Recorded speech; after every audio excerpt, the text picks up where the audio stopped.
Bien, notre table ronde pour rendre hommage à Jacques Ralite se poursuit en direct depuis le foyer du théâtre de la commune d'Aubervilliers.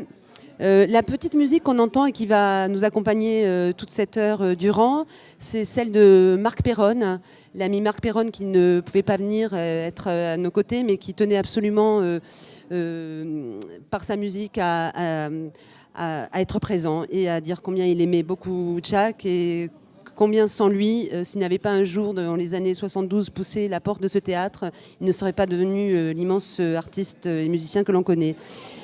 J'ai autour de moi Samuel Churin, comédien, Étienne Pinte, ancien député maire de Versailles, et Luc Leclerc du Sablon, réalisateur. Il manque Régine Chopineau, puisque 2013, c'est l'année où les intermittents... 2003, pardon, c'est l'année où les intermittents se mobilisent à Avignon, au Festival d'Avignon. C'est l'année de la grève et c'est là où vous faites connaissance tous les trois. Régine Chopineau n'était pas là, mais elle m'a envoyé un très gentil message que je me permets de vous lire. Comment faites-vous pour penser à moi au beau milieu de toutes ces personnes qui vénèrent Jacques? À juste titre, nous lui devons tant, et encore et encore. Nous sommes nombreux à se sentir portés par lui, l'homme large et puissant, l'homme d'humus, l'homme qui nous pousse en avant avec tendresse et détermination. Depuis 2011, je vis et travaille à Toulon. À mon grand regret, je ne vais pas pouvoir me joindre à vous pour le saluer fraternellement comme il se doit, avec l'émotion et le respect, la chaleur de feu dont il était le gardien exemplaire. Sachez que je serai présente par la pensée avec Jacques, ses proches et tous ses amis si tristes de l'accompagner vers sa dernière demeure. Lui enverrai l'énergie de la mer du Sud et nous continuerons sans faillir à créer, partager, chercher à tisser tous les chemins de l'art avec la vie, comme Jacques nous encourage à le faire.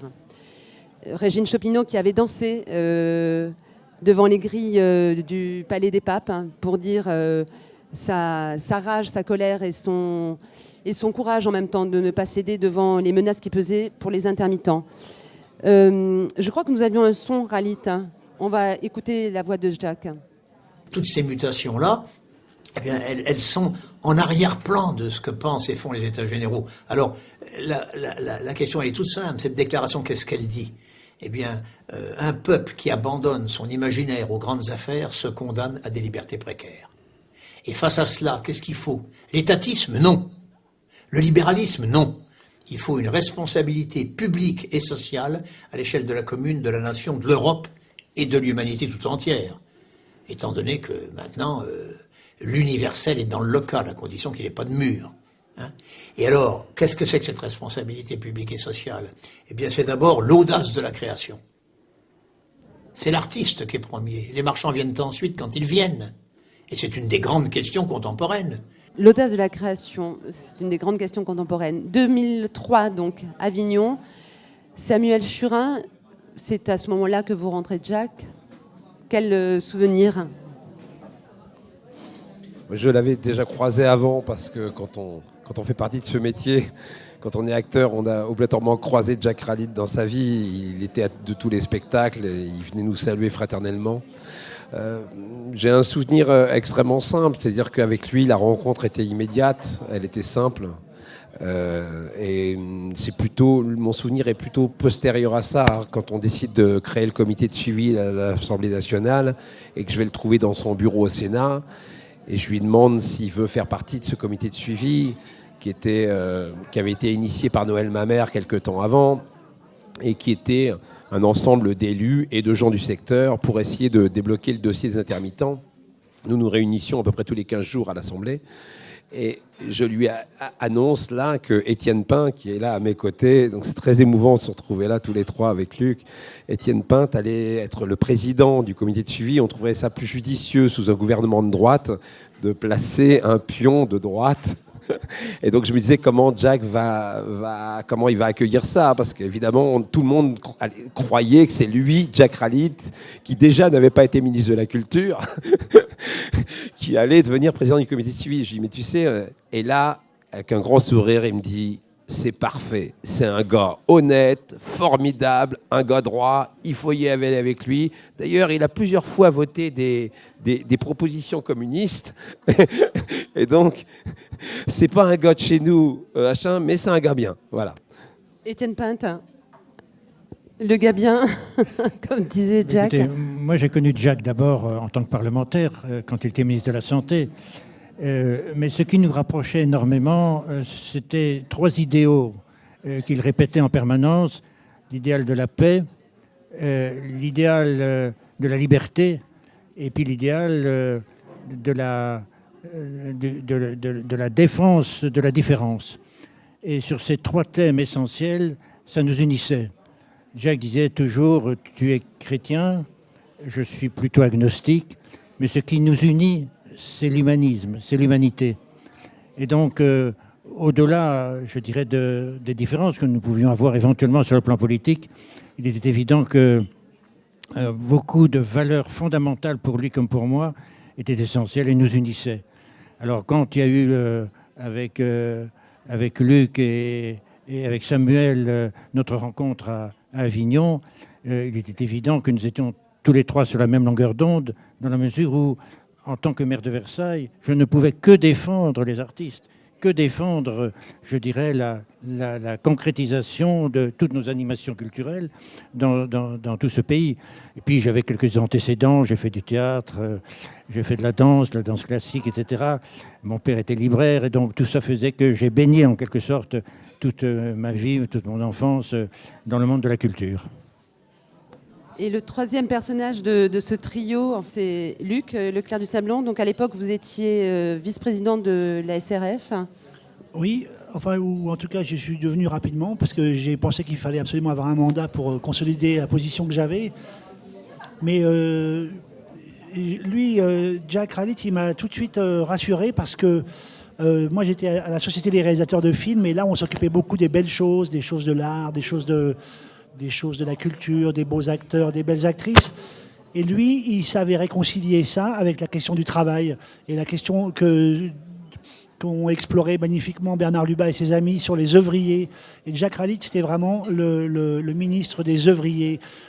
Quelqu'un qui savait faire la part, en tout cas qui ne faisait pas le trottoir ou la séparation entre d'un côté les choses qui seraient un peu vulgaires, un peu à tenir à l'écart, qui serait le travail, le contrat, l'argent, la production, toutes ces choses-là, et de l'autre côté la beauté, l'art, l'artistique. Lui, ça ne faisait qu'un, et que nous, en tant que créateurs, metteurs en scène, réalisateurs, circassiens, tout ce qu'on veut, musiciens, on était aux avant-postes justement, et la culture n'était pas pour lui un supplément d'âme.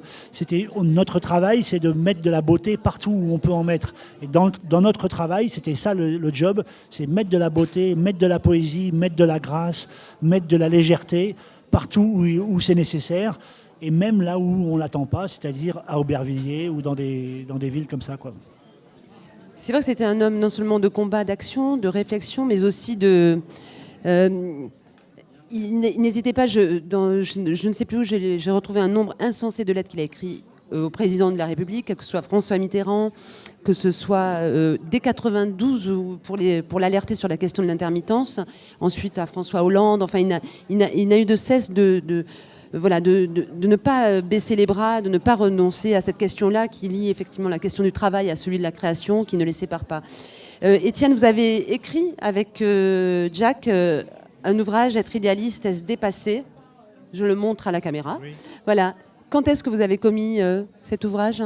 Écoutez, en fait, c'est Jack qui m'avait choisi. Chaque fois qu'il y avait un débat difficile et on demandait à Jack qui veux-tu en face de toi comme responsable politique qui ne partage pas tes convictions, il m'a dit Étienne.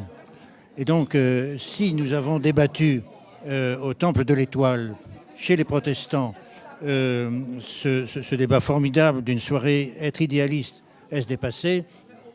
C'est Jack qui m'avait choisi. Et donc, pour moi, c'était une très grande fierté d'avoir été reconnu par Jack comme un interlocuteur valable en matière de culture, en matière d'idéal, en matière de conviction. Et je me rappellerai toujours également, puisqu'on parlait d'Avignon tout à l'heure, nous avons vécu un moment formidable au printemps de Bourges. Il m'avait dit un matin, je t'emmène avec moi à Bourges. Est-ce que tu es d'accord ? Bien sûr que j'étais d'accord.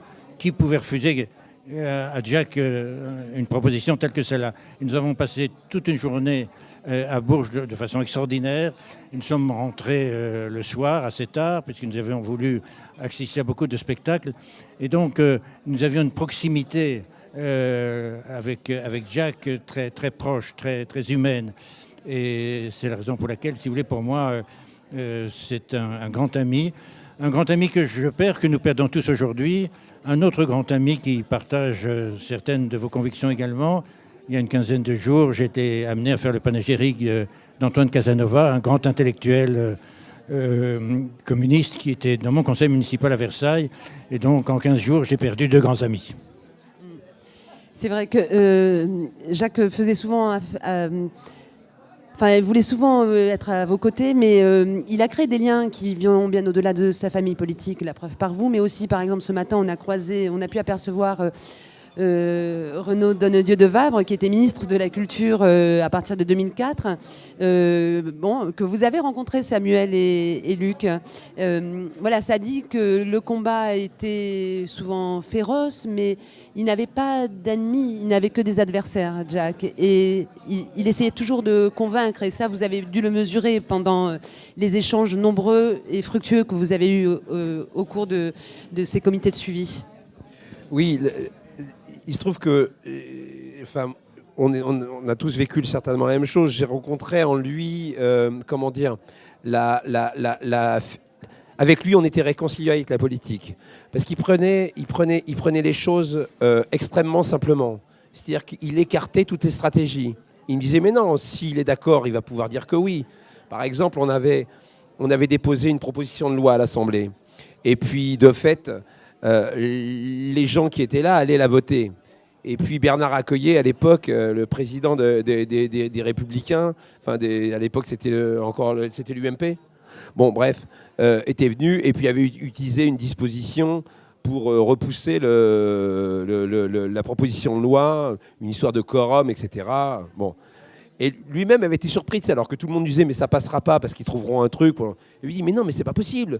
Il y avait le nombre, et ça devait être voté. C'est-à-dire qu'il avait cette naïveté-là, en tout cas cet espoir-là de penser que les gens allaient réagir selon leurs envies et non selon des stratégies de groupe, etc., etc. Et il y avait ça en lui tout le temps. Et pourtant, il avait été ministre, et pourtant, il savait ce qu'était la politique. Mais il y avait cet espoir-là. Et qui avait été très déçu. Il avait été sidéré par la position d'Accoyer, alors que tout le monde à l'Assemblée savait qu'il allait se passer un truc comme ça. Mais lui ne voulait pas y croire. Et je voudrais simplement raconter une anecdote que j'ai déjà écrite d'ailleurs dans l'UMA, parce que c'était lors de notre première rencontre chez Donnedieu de Vabre. On était tous là. Et puis, il y avait un cocktail après.